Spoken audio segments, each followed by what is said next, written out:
तरीके से देख रहे हैं, एक तरफ बिहार में आप लोग कह रहे हैं जो बाहर है और दूसरी तरफ आप लोग गालियां दे रहे हैं देश के प्रधानमंत्री नरेंद्र मोदी जी के मां को।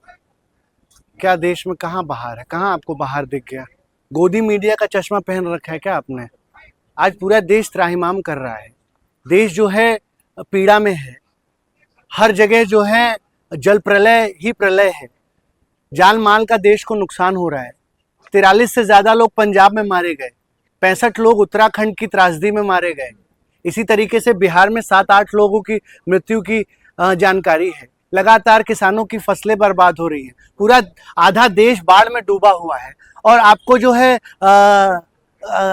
खुशी, हंसी खुशी दिख रहा है। ये कौन सा चश्मा? नहीं, गाली देने वाला ये जो आप दोयम दर्जे की राजनीति को बीच में लाते हैं, this is not a point two debate in a mature democracy like India.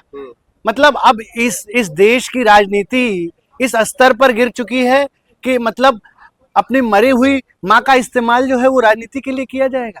ये इससे बड़ा मतलब नैतिक पतन भारत की राजनीति का नहीं हो सकता है। किसने किया शुरुआत? आप लोगों ने किया। भारतीय जनता से खुलेआम गाली दी आप लोगों ने। तो हम तो कह रहे हैं कि नरेंद्र मोदी की माताजी को जिसने भी गाली दिया उसको भरे चौराहे पे सूली पे लटका दिया जाए। आपकी केंद्र में सरकार है, आपकी राज्य में सरकार है।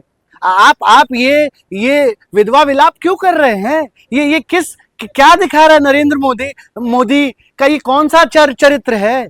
जब नरेंद्र मोदी की कुर्सी खतरे में आती है तो ये घड़ियाली आंसू बहाना शुरू कर देते हैं।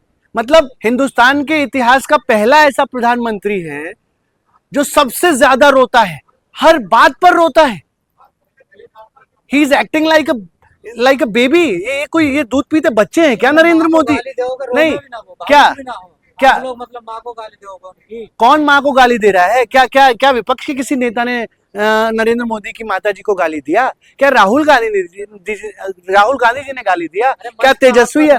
नहीं, मंच तो चले जाएंगे, उसके बाद किसी को भी आप खड़ा करके गाली दिलवा दो। ये दंगे करवाने वाले लोग गाली नहीं दिलवा सकते हैं। जो लोग मंदिरों में मांस फेंकवाते हैं और मुसलमानों को बदनाम करते हैं, अभी आगरा की घटना है कि कैसे बजरंग दल के और तथाकथित हिंदू संगठनों ने जो है गौमांस जो है मंदिर में फेंकवाया और एक मुस्लिम समुदाय के खिलाफ मुकदमे कराए। इन लोगों ने गोधरा में जो है किस तरीके से दंगे कराए। तो जो लोग गोधरा करा सकते हैं, जो लोग सांप्रदायिक हिंसा भड़का सकते हैं, वो किसी आदमी को मंच से प्लांट करके गाली नहीं दिलवा सकते हैं। और आप मुझे बताइए, एक लॉजिक मुझे दीजिए। डेमोक्रेसी में हम कहते हैं we are mother of democracy, और इस डेमोक्रेसी का मुद्दा ये है कि नरेंद्र मोदी आकर के घड़ियाली आंसू बहाते हैं और कहते हैं कि मेरी माताजी को गाली दिया गया है इसलिए मुझे वोट दे दो। मतलब कितने और गिरेंगी इस देश की राजनीति? आप मुझे बताओ, मरे हुए शहीदों के नाम पर वोट मांगते हैं, हा? मरी हुई माता का इस्तेमाल राजनीति में ढाल की तरह करते हैं। ये तो सपूत नहीं है नरेंद्र मोदी, ये तो कुपूत है। और ये वही नरेंद्र मोदी है मेरे भाई, ये वही नरेंद्र मोदी है जो संसद में, सुनिए, जो संसद में अपनी माँ की कोख को गाली देते हैं ये कह करके कि मैं तो नॉन बायोलॉजिकल हूं। जिस माता ने 9 महीने अपने गर्भ में नरेंद्र मोदी जैसे बालक को धारण किया, प्रसव की पीड़ा सही, एक बच्चे को जन्म देने में 306 हड्डी टूटने का दर्द होता है, वो प्रसव की पीड़ा को सह करके नरेंद्र मोदी को जन्म दिया। और वो नरेंद्र मोदी संसद की पटल पर कहते हैं कि मैं तो नॉन बायोलॉजिकल हूं, मेरा तो अवतार हुआ है। ये वही नरेंद्र मोदी है जो अपनी माँ को नोटबंदी की लाइन में लगा देते हैं। नहीं, सुनिए, ये वही नरेंद्र मोदी है जो अपनी माता के मरने पर जो है वो अपना मुंडन तक नहीं कराते हैं। ये वही नरेंद्र मोदी है। और ये वही नरेंद्र मोदी है जिनके राष्ट्रीय प्रवक्ता 24 घंटा 365 दिन इस देश की माताओं बहनों को जो है गालियां देते हैं, तो क्या भद्दी टिप्पणियां करते हैं। तेजस्वी यादव, मुकेश सहनी समेत कई नेताओं पर, तो वो झूठा है। देखिए, एफआईआर तो आपकी सरकार है, तानाशाहों की सरकार है। जिस पे चाहो उस पे एनएसए लगा दो, जिसको चाहो उसको जेल में ठूस दो, जिसको चाहो उसको बंद कर दो। ये हम तो कह ही रहे हैं कि देश में अघोषित आपातकाल है और इस आपातकाल के दौर में जिस तरीके से जनता त्रस्त है, आज पूरे देश में भाजपा को लेकर के अविश्वास है। आज तो जनता खोज रही है भाजपाइयों को। यही बिहार में देखा आपने किस तरीके से मोतिहारी में जनता ने दौड़ा दौड़ा कर पीटा है भाजपा के नेताओं को। तो और अभी इनका भारत बंद आप सबने दिखाया कि किस तरीके से 100% फ्लॉप रहा है। देश की जनता अब इस तरीके की निम्न कोटि की घटिया राजनीति को प्रश्रय नहीं देने वाली है। बिहार की जनता के पास अनेकों समस्याएं हैं। आज बिहार जो है बेरोजगारी से जूझ रहा है, बाढ़ से जूझ रहा है, आपदा से जूझ रहा है, उसकी कोई सुध लेने वाला नहीं है। पंजाब में तमाम मुसलमानों ने मदद की और जो मस्जिद मदरसों के दरवाजे क्या कहा बदनाम किया जाता है। नहीं, हम तो कह रहे हैं कि आज पंजाब में मदद कौन कर रहा है? पंजाब में किसान यूनियन मदद कर रहा है, किसान मदद कर रहे हैं, मदरसे मदद कर रहे हैं, मौलवी लोग मदद कर रहे हैं, ईसाई धर्म के गिरजाघर से जो है ट्रक के ट्रक राहत सामग्री जा रही है। कहाँ है इस देश का सबसे बड़ा तथाकथित हिंदू संगठन? कहाँ है संघ के लोग? आज तो नहीं दिख रहे कहीं पे बाढ़ पीड़ितों का मदद करते हुए। क्या ये सिर्फ और सिर्फ अपने आप को तथाकथित जो है चंदा लेने के लिए ये संगठन बना है?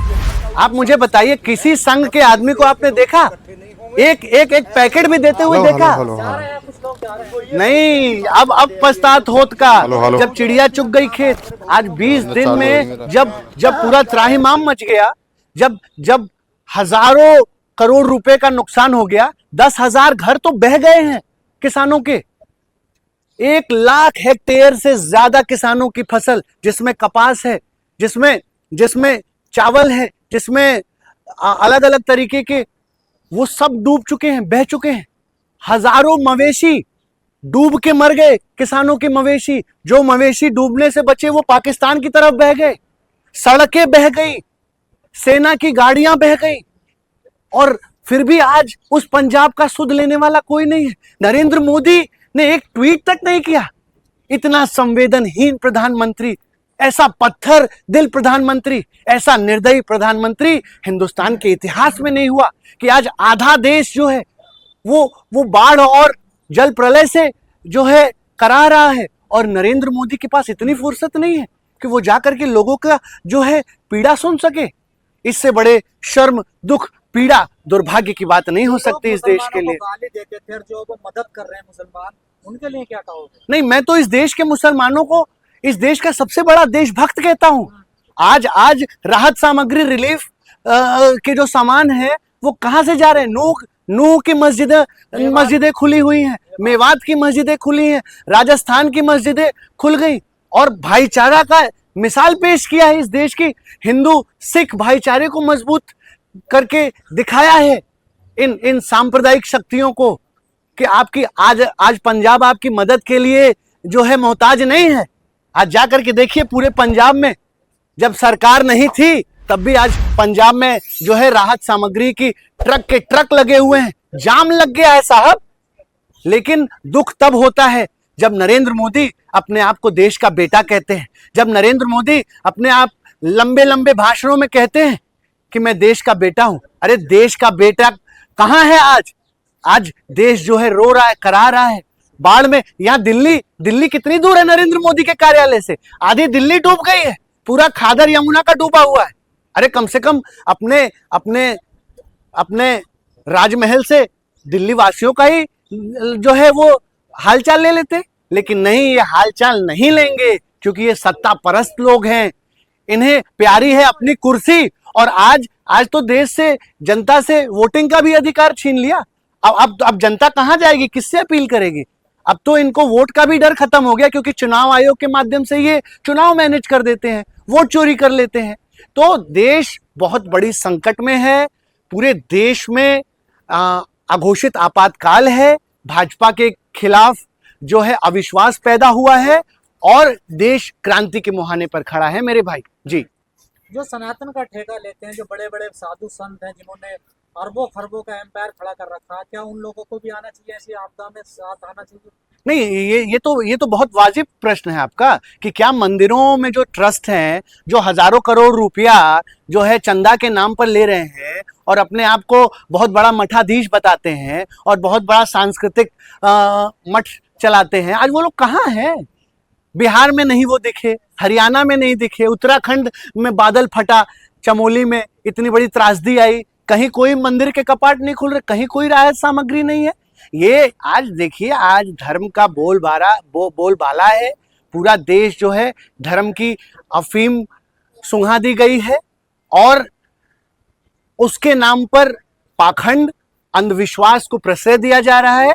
आज किस मुंह से हम कहें कि हम जो है, हम भारतीयता हमारे अंदर है, जब एक भारतीय एक भारत का नागरिक दूसरे भारत के नागरिक की मदद करने को तैयार नहीं है। आज सरकार की सबसे बड़ी जरूरत है। पर सवाल ये भी खड़ा हो रहा है कि पंजाब की मदद तो हर कोई करने के लिए जा रहा है, लेकिन जैसे दिल्ली हो गया, बिहार हो गया, उत्तराखंड हो गया, वहां नहीं पहुंच पा रही है इतनी बड़ी मदद। नहीं, देखिए जब सरकार ही हृदय शून्य हो जाए, जब सरकार ही अपनी जिम्मेदारी से भागने शुरू हो जाए, जब सरकार ही एक कार्यालय से एक नागपुर से चलनी शुरू हो जाए, तो फिर देश, वही तो मैं कह रहा हूं कि जब चुनाही है उसे उसके कत्लेआम का हुनर देखकर, तो क्यों डर रहे हो लाशों का शहर देखकर? लोग मरते रहेंगे, लोगों के घर बहते रहेंगे, युवा ऐसे ही लाठी खाते रहेंगे, किसान ऐसे ही आत्महत्या करता रहेगा, क्योंकि अब लोकतंत्र बचा नहीं है इस देश में। ये India has become a partial democracy now. अब वो डेमोक्रेसी नाम की चिड़िया उड़ चुकी है। जिस देश में पारदर्शी चुनाव नहीं हो सकता, जिस देश में पूरा इलेक्टोरल रोल ही संदिग्ध है, जिस फ्री एंड फेयर इलेक्शन जो है वो किसी भी लोकतंत्र का नींव होता है, और जब फ्री एंड फेयर इलेक्शन ही नहीं है, पारदर्शिता ही नहीं है, तो फिर भूल जाइए, अब तो और बुरा समय आने जा रहा है, क्योंकि तानाशाह और मजबूत हो रहा है और इस तानाशाह के रावण की तरह 10 सर हैं। ये सिर्फ नरेंद्र मोदी नहीं है, इस बात को इस देश की जनता समझे। इसके साथ कॉरपोरेट हैं, इसके साथ कट्टरपंथी हैं, इसके साथ चरमपंथी हैं, और इस तरीके से ये बहुत बड़ा रावण इस देश में तैयार हो चुका है। अब अगर इस देश की जनता नहीं जागेगी और अब अगर क्रांति की अलख नहीं जगाएगी, मैं तो यही कहूंगा कि अब क्रांति के अलावा इस देश के सामने कोई रास्ता नहीं बच गया है। मैं यही कहूंगा कि निकलो घरों मकानों से, जंग लड़ो बेईमानों से, तब लड़े थे गोरों से, अब लड़ना है इस देश के संविधान को खत्म करने वाले, इस देश के लोकतंत्र की हत्या करने वाले चोरों से। धन्यवाद। जय हिंद, जय भारत।